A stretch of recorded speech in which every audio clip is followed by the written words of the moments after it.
This is where Texas politics gets interesting. Here again are two guys named Jason, some great guests, and cold Texas beer for another smart conversation on Y'all-itics, the unofficial political podcast of Texas.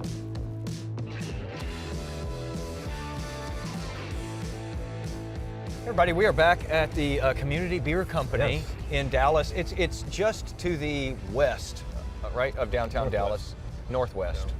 Okay. It's a 35. A little bit north and a little bit west, so northwest. And 183. Yeah, right off of 35E and Commonwealth, I think it is. On the way to left field. Great place. I think that it's got to be one of the top 5 patio spaces in Dallas. It's good. Huge. It's kind of secluded too, which is kind of nice that you're not on top of everybody else. Yeah. And I'm a creature of habit, so I always get the same thing usually wherever I go. Yeah, what are you having? Having a house beer. You do always get the same thing. H-A-U-S, the German spelling. You're an old man. You get the same exact thing every time. I, on the other hand, try something different every time, and today I'm having the Mesa Cerveza, and it's good. What does that mean? It means table beer. Table beer. It's about what it is right now, huh? Or beer table, if you think about it, because in Spanish, you flip-flop the words. Beer table. Beer table. Whatever it means, it's good. So you just got back from a road trip. We just took a road trip to Austin. Listen, we've been trying to... And when he says we, I didn't get to go, because apparently that's not in the Y'all-itics budget. I don't know. Well, Wheeler always demands the plane, and of course we're on the... car service, you know. We're on the bus on the way down, so anyways, we got back in one piece. Here's what's hilarious. Quick side note to this. We took our producer, Michael McCardle, with us too. And Michael doesn't go out in the field very much like we do and interview folks. And on the way back, we had to stop at Walmart as the sun's setting in Austin, in Georgetown. We made it up a few minutes north. And Daryl, our producer, pops the hood. We have to do some car work, some car maintenance. What? On the fleet car. Y'all really should have taken the bus. The Y'all-itics fleet car. We had to change a headlight, and I think the headlight lasted about 20 miles. God. It went out. By the time we got back to Dallas, it was like we're driving like half blind in here. You've got a bigger problem than it's not the bulb. Yeah. So anyways, listen, we have been trying to get an interview with the brand new House Speaker, Dustin Burrows. He was just elected this term to lead the House. After a lot of infighting, I'll add. There was a lot of infighting. It was the Democrats who ended up getting him across the finish line. It was. But Burrows has done what Republicans wanted. Yeah. The biggest thing, obviously, is school vouchers. Of course, Greg Abbott invested a lot of money to defeat some Republicans who didn't agree with him on this one issue. But Burrows, Dustin Burrows, a Republican from Lubbock, who's been there for a decade as a state lawmaker, he has created relationships behind the scenes, and one of those is with the Lieutenant Governor Dan Patrick. If you remember any of the inside politics of Austin, the House and the Senate never got along. You know, Dade Phelan, who's the former House Speaker, also a Republican from Beaumont. He never got along at all with Patrick. They fought mainly over school vouchers. So then let me ask you, because you're on the outside looking in at all of this, but you're close enough in there. Is this Republican Party then in Texas united now? Because there have been several years now where it seems like you've got these two offshoots of the same party sort of battling against each other for control. We're going to find out in March of 2026 when Ken Paxton and John Cornyn are competing against each other. You have been in Austin a long time. This is a very political answer. You like that non-answer answer? Yeah. But here's the thing that I'd met the speaker once before on a Zoom call, and of course I knew who he was as being a member for that long. It was clear, talking to him in the interview you're about to see and hear in just a moment, he has complete command of that House, and you need to if you're running it. But I didn't know him well enough to say he's changed at all, but it was obvious he had clear command in there. And there have been motions to vacate the chair, which basically means, hey, we're going to fire him. Yeah. A fellow Republican wanted to do that. It didn't.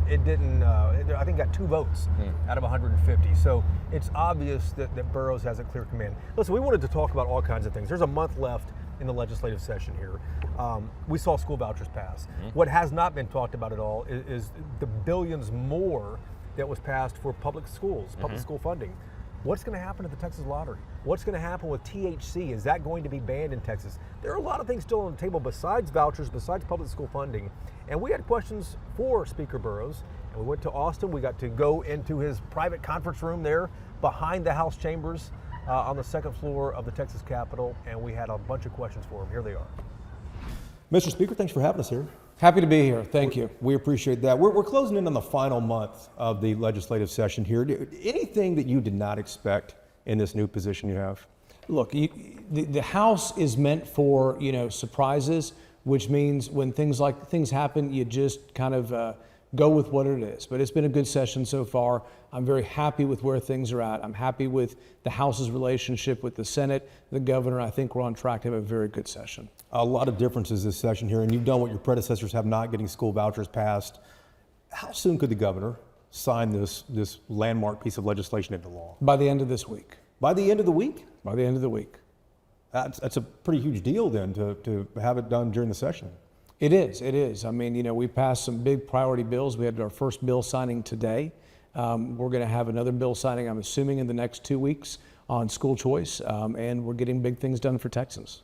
Let me ask you about DOGE, since that was the one passed today. What kind of cuts should Texans expect from this new DOGE committee, this new DOGE law that passed? So there's going to be cuts, but I think the biggest thing that it's going to do is it's going to look at all the regulations that have been passed and are being considered. It's going to make sure that they're done in plain English. It's going to look for redundancies, and it's going to try to minimize the number of regulations.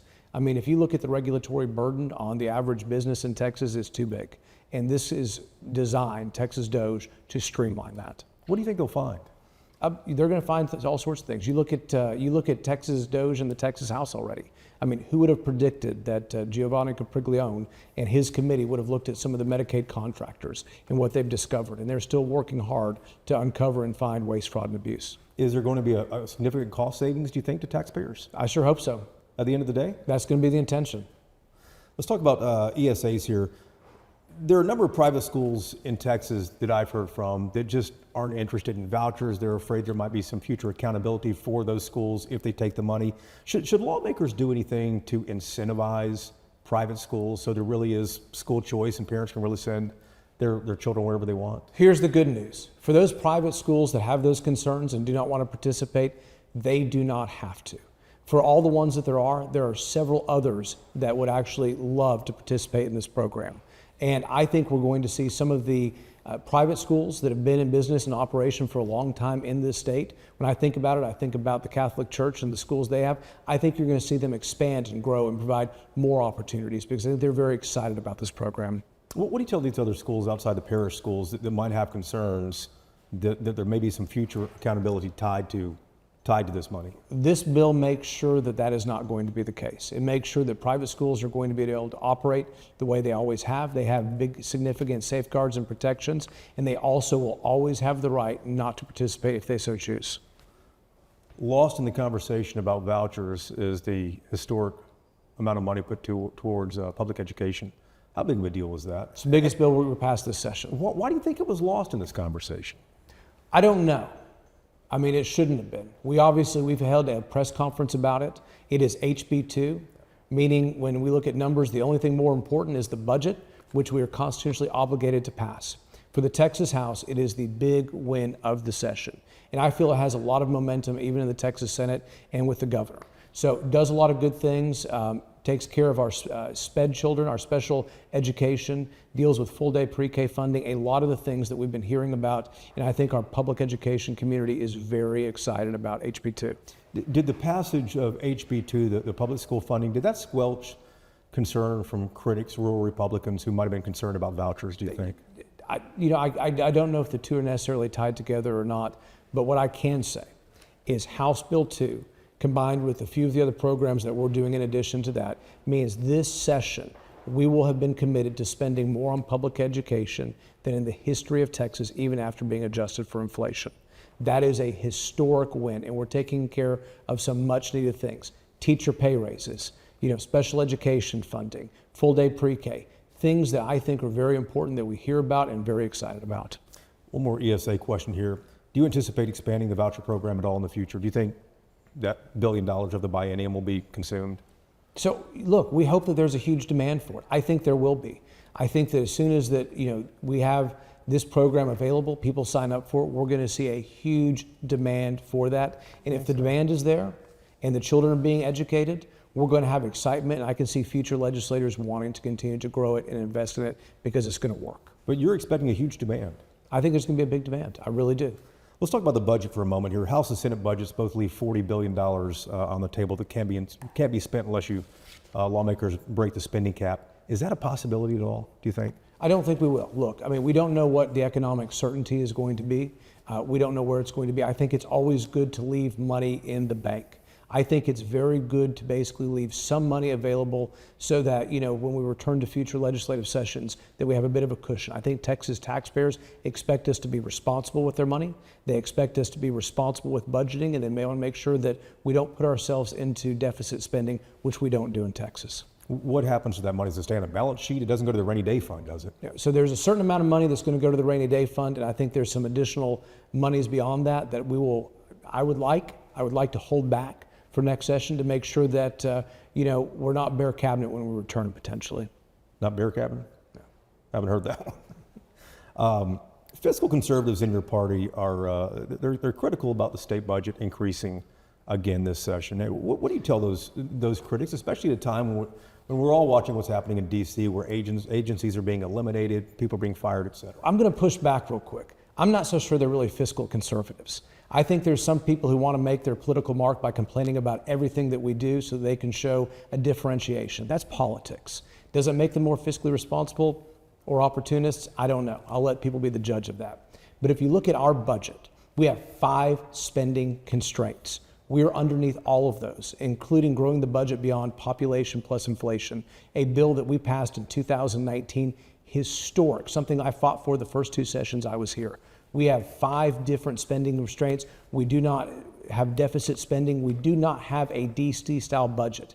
I'm always amazed when I talk to people, and I think sometimes they understand what's happening in DC, where they haven't balanced a budget in I don't know how long. They have deficit spending over and over. They have debt. We don't have those things in Texas. It is a fiscally responsible budget, period, the end, which is why you see the House and Senate and Republicans agree on it, because that's what's important. But as far as the actual expenditures growing over the bienniums, what do you say to that? Is there? Yeah, I've heard some people say, listen, the state's growing too, but is there room to reduce overall state spending? $51 billion of the budget is being spent to maintain or continue to drive down property taxes. We're putting money into transportation and roads where it's growing. We're putting money into water, which is very important, and maybe probably not even enough that we're spending at this point in time. If you look at these priorities, I think they're exactly what Texans want and deserve. One other budget question here. Trump administration's following through on its promises to secure the border. The number of illegal crossings, as we've all seen, has gone down to a trickle since President Trump took over here. Why does Texas need to keep spending billions of dollars down there if Trump has fixed the problem? So there are still some things that we're going to continue to need to do, but we're working through it. Very proud that we have a president in the White House, first time in a while, that actually cares about securing the southern border.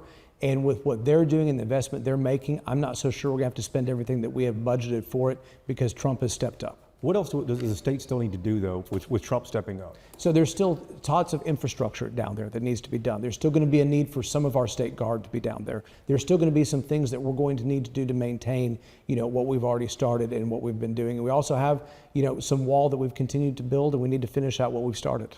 Let's talk about the lottery for a moment here. The House's budget passed the chamber with 0 funding for the Lottery Commission. And then you guys doubled down on it again with a second non-binding resolution. Is the Texas lottery going away? We're going to have that conversation still. I mean, that is, in the next 30 days, there's going to be a real conversation about, are we going to keep it? And if we do, what changes need to be made so that people have confidence that it is a legitimate gaming operation?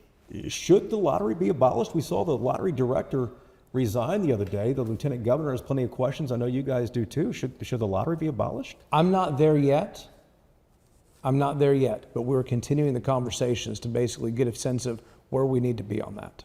How concerned are you with what's going on at the lottery right now? Well, we're concerned enough. You've seen the votes of my members on the Texas House floor. You've seen the headlines. You've seen some of the bills that are being filed to address it. I think that there's a conversation that will play out over the next 30 days, and we'll see where we get to on it.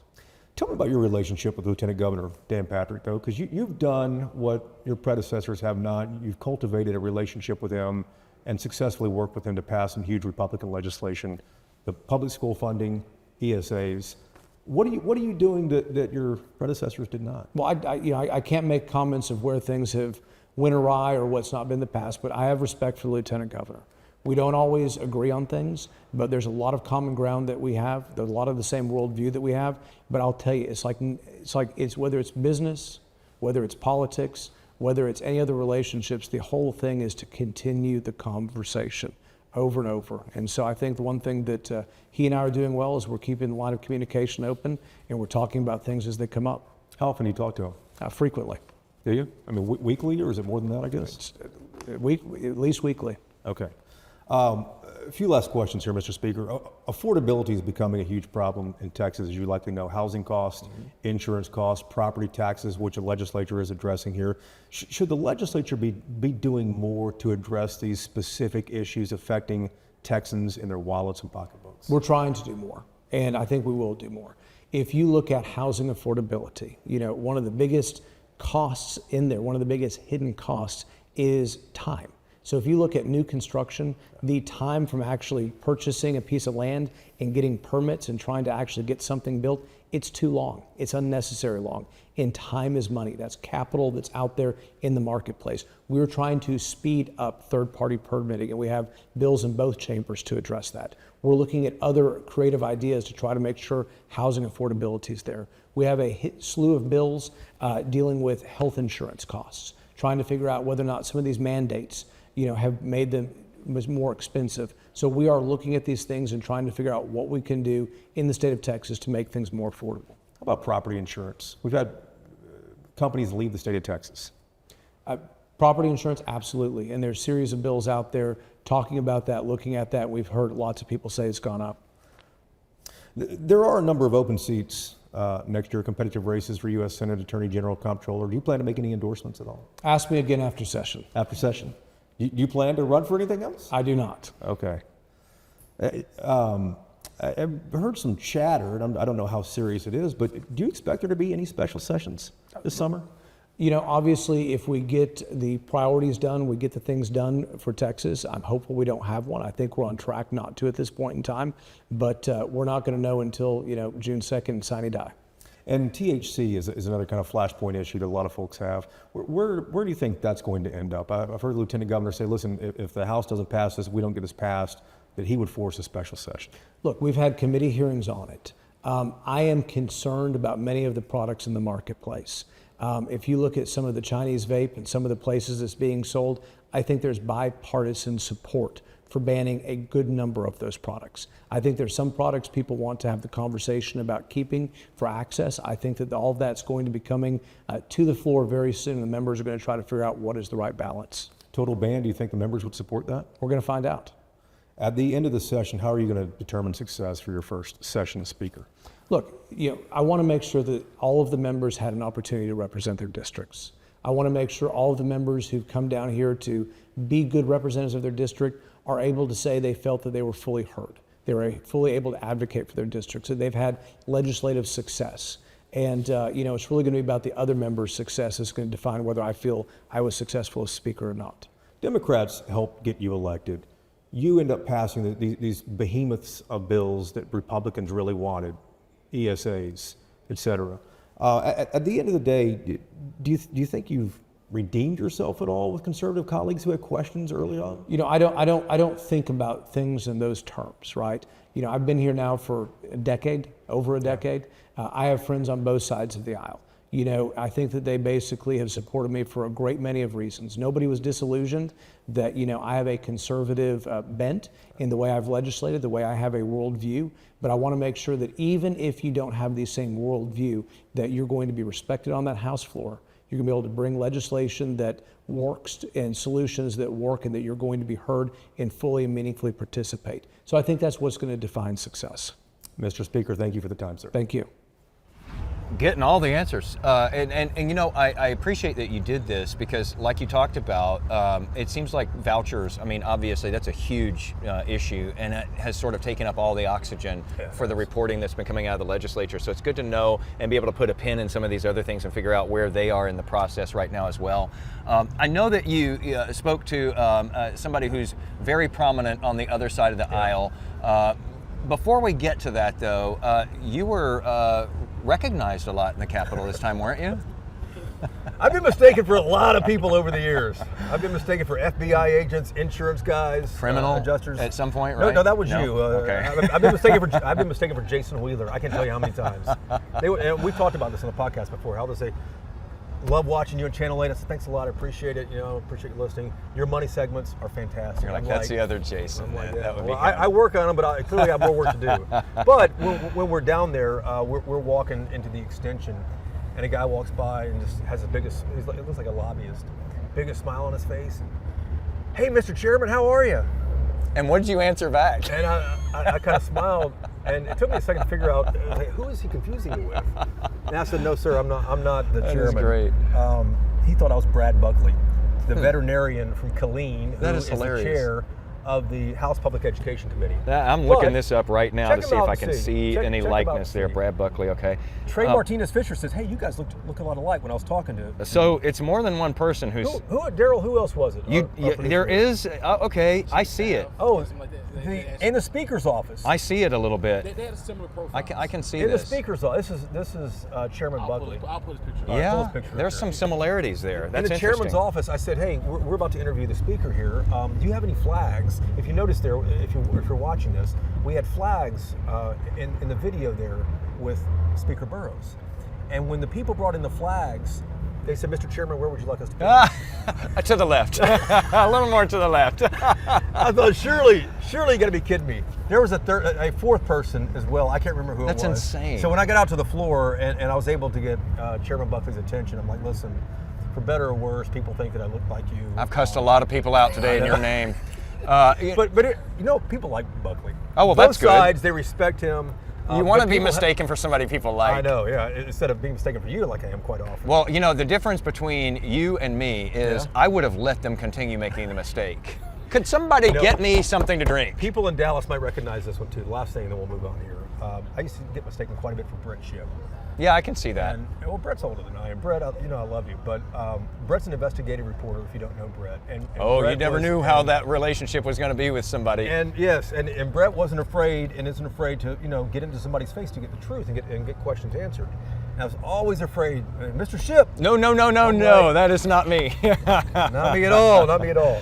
Okay, so you anyways, talked let's get back about to this. you talked about speaking with the speaker here, Sure. and you talked about part of the reason that he is even speaker is because Democrats came together and helped him over the finish line because Republicans couldn't decide, agree on who they wanted to Right. go with. Has that benefited Democrats though in this state? Hold on, you're getting ahead of us here because I asked that. I want to get right to I this. asked that in just a moment. So the leader of the House Democratic Caucus is Gene Wu. He's a state representative from Houston. We've had him on the podcast before here, I believe. And that's one of the first questions I asked. I also asked is there any regret voting for him? One of the biggest things that you guys had was, you guys opposed, was school vouchers. Do you have any regret voting for that? And maybe more than anything, what can you claim as Democrats as a victory? Right. Because you should be getting something Something if you out of this. helped to push this, person into leadership. Yeah, one lawmaker told me on the floor, listen, Jason, this is a defensive session for us as Democrats, he said. But others said, we get things that happen every day. We're still vice chairs of committees. Vice chair is better than no chair, right? Right. We're still vice chairs of committees. We get little things throughout the day. At the end of the day, though, you got to have something to show voters. Yeah. And that's what I think that some Democrats are concerned about, frustrated about. Gene Wu tells us here in just a second that, listen, if you have a problem with this, run for office yourself. Come down here and make a difference. That's what he did, what a lot of folks there in the legislature did. So we had a lot of questions for Representative Wu. Here they are. Mr. Chairman, good to see you again. We are closing in on the final month of the legislature here. Are Democrats going to have any tangible victories to show that might end up at the governor's desk? Yeah, I mean, look, I think people look at the legislature as just like, we only pass a couple of bills here and there, but like the bulk of our work is the budget, is all these little administrative things here and there, and hundreds of bills here and there. The whole point of Democrats fighting at the beginning, fighting to make sure that we were respected, that we were given like the ability to fight for our communities, was about those things, right? I think because of our minority status, we're not going to have the big bills on the floor, but we have a lot of other bills on the floor. We have a lot of amendments and things that we got into those bigger bills that we don't necessarily talk about. One member upstairs a few moments ago on the floor described this as a defensive session for Democrats. It was a Democrat who said that. Would you agree with that? Sure. I mean, like, I think for the minority party, any session that you're not in the majority is a defensive session. That's just the nature of politics. So it's not a surprising thing at all. At the end of the session, when the gavel drops, sine die, what will Texas Democrats look back on and consider success? I mean, kind of to your point about being defensive thing, I mean, especially as the right is, I mean, the Republican Party is just going off the cliff in how extreme they've become.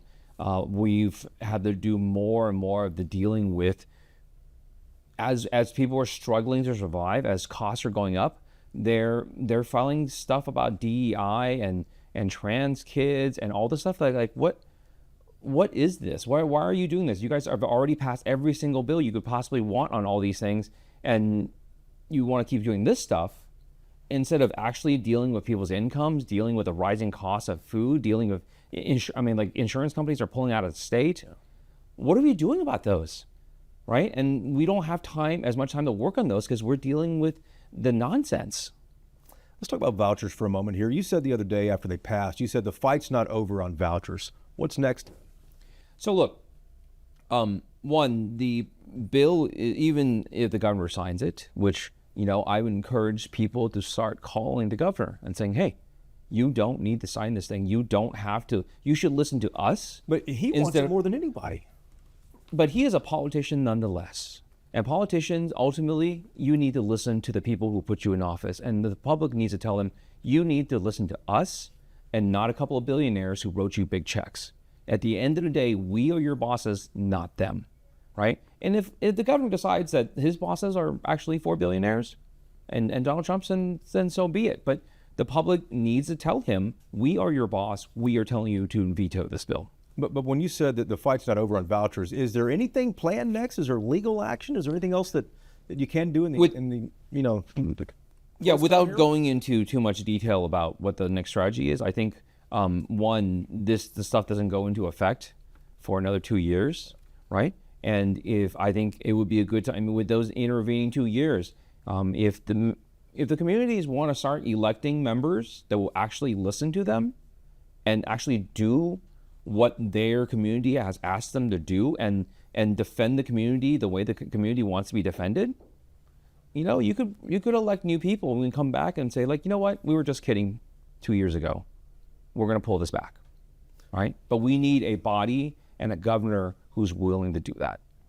Vouchers were the big political battle, at least in the headlines here. Is there anything else that you guys see in the remaining 4 or 5 weeks here that you're really going after to try to stop? I think in terms of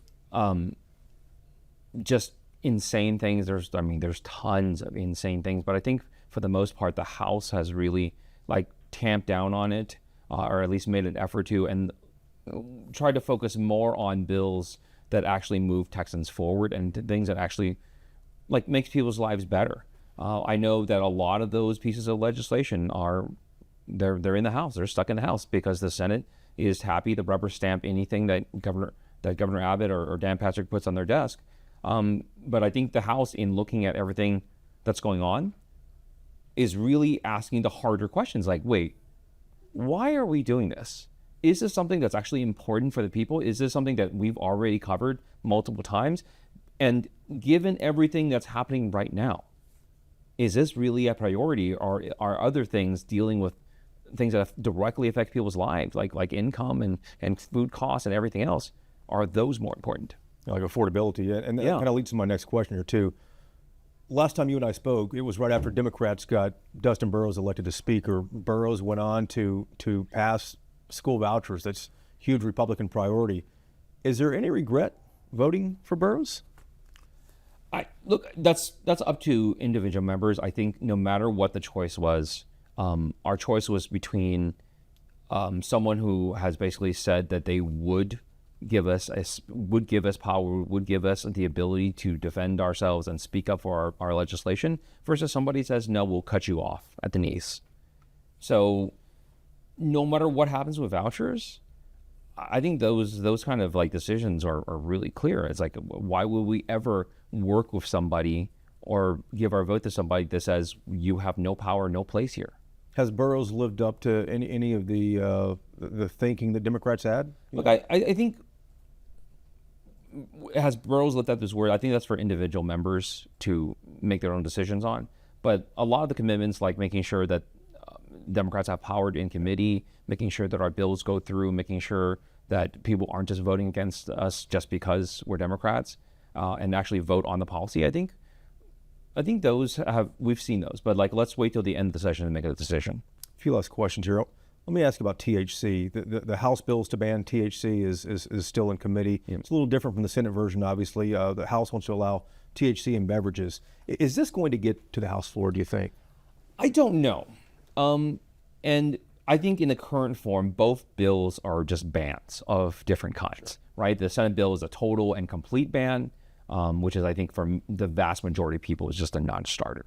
I think for the House bill, essentially is a ban as well. If you're saying that you can only get it in alcoholic beverages, well, not everyone wants alcoholic beverages. That's kind of the point, right? And if you can only buy them in certain places, it's a ban. I mean, a ban is a ban, right? It's effectively a ban. I think what people are looking for, what the public has said repeatedly, is like, look, adults like having this. Responsible adults can use this, and it can be safe. It can be a great medicine for people who need it, and for everyone else who just wants to have a good time and not have to chug down like 6 beers. You know, like, why do this? I think what the public wants is a reasonable regulatory system. Neither of these bills in the current form are any sort of reasonable regulation. Lieutenant Governor Patrick's threatening to force a special session if this doesn't pass the House. Do you expect to be back here during the summer for a special session at all? I certainly hope not. I think one of the places where we would come back for a special session, it would not be THC, because again, what would it be? It has to be something that is important and vital to the people of the state of Texas. And I think what we might come back for is dealing with what is happening caused by the instability caused by the Republican tariffs, right? So the tariffs are burning through the country. We've not fully felt the impact of it because we've been living off of stored materials. But what would the state role in that be, do you think? I think there will be large number of job losses, people losing their homes, and I think people will be looking for assistance. The state, I think, is going to have to come in and provide assistance. I think things are going to get really bad. You think so? I think so. Is there talk about that the legislature might have to act later this year? No, and I think that's a real problem. I think most people are not talking about this, but if you listen, look at the dollar valuation. Look at the valuation of the dollar. Look at 20 and 30 years U.S. treasury bonds. They're dropping like a rock. Everything but gold is. Right. Gold's going up because instability, sure. Right? And more or less, like, especially like the bonds, that is a vote on the future of America. If you don't believe that a country will be around in 30 years or 20 years or 10 years, well, you wouldn't buy a 20 or 30-year bond from them. And if you look at the reports from the shipping ports and stuff, shipping traffic is going to go down to zero, which then means that people are going to lose their jobs. The rail lines, people are going to lose their jobs. Overland shipping, trucking is going to have massive layoffs, and those will have ripple effects. Walmart gets 60% of its items from China. If those items are now triple the cost or just not available, how do they stay open? If the president backs off on these tariffs, which it looks like he's caving right now, does that change things? I don't think the damage is done. The damage is already done. I mean, and basically, like everyone else in China and Canada, all said, we don't care that you removed the reciprocal tariffs. We're keeping ours in place because you guys seem to change your mind every 3 days. So I don't think it's going to matter. The die has been cast, and we're going to have to live with it. And Texas has escaped these, the 2008 financial crisis. Texas, didn't get hit that bad. Escaped better than most other places. And I think that was because of NAFTA, because so much traffic between the United States, Mexico, and Canada goes through Texas, we were buffered from it. But now we're in a trade war with Canada, Mexico, and China, who are our number 1, number 2, and number 3 largest trading partners. China last week said that they are canceling all LNG orders. 2026 elections coming up. What are you hearing that Democrats are focused on? What would you tell them to focus on?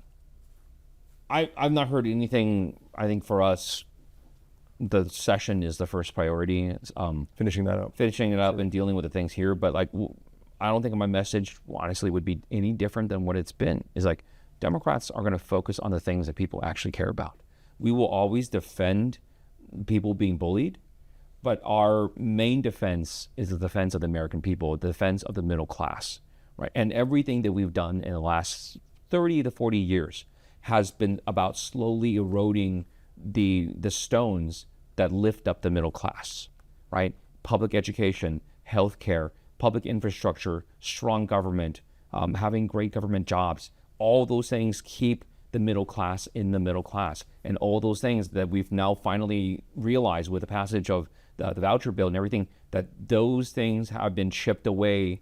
And, you know, not to mix metaphors, but like, you know, we're the frog in the pot, and they've been turning up the temperature real slow. And now people are starting to think, hey, are we in a giant pot that has a fire under it? Middle class voters that were voting to the right. Yep. So, against their own interests. So what do Democrats do then?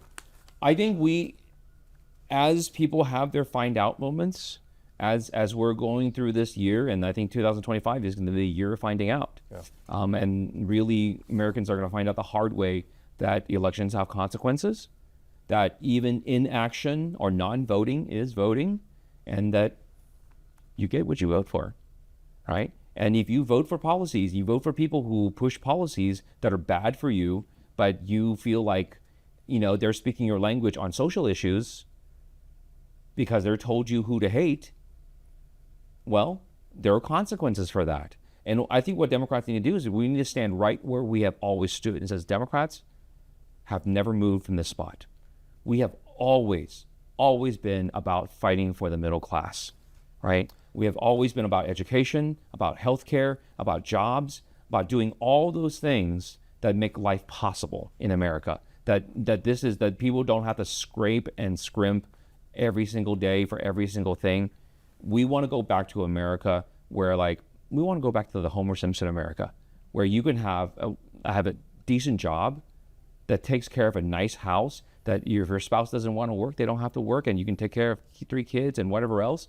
We want to go back to that. We want to go back to an America where Americans get to brag, we are the best. This is your first year leading House Democrats. Do you like the position? Yeah, ask me in a few months. At the end of the session? Yeah, sure. Do you have aspirations for higher office? Who doesn't? Mr. Chairman, good to see you again.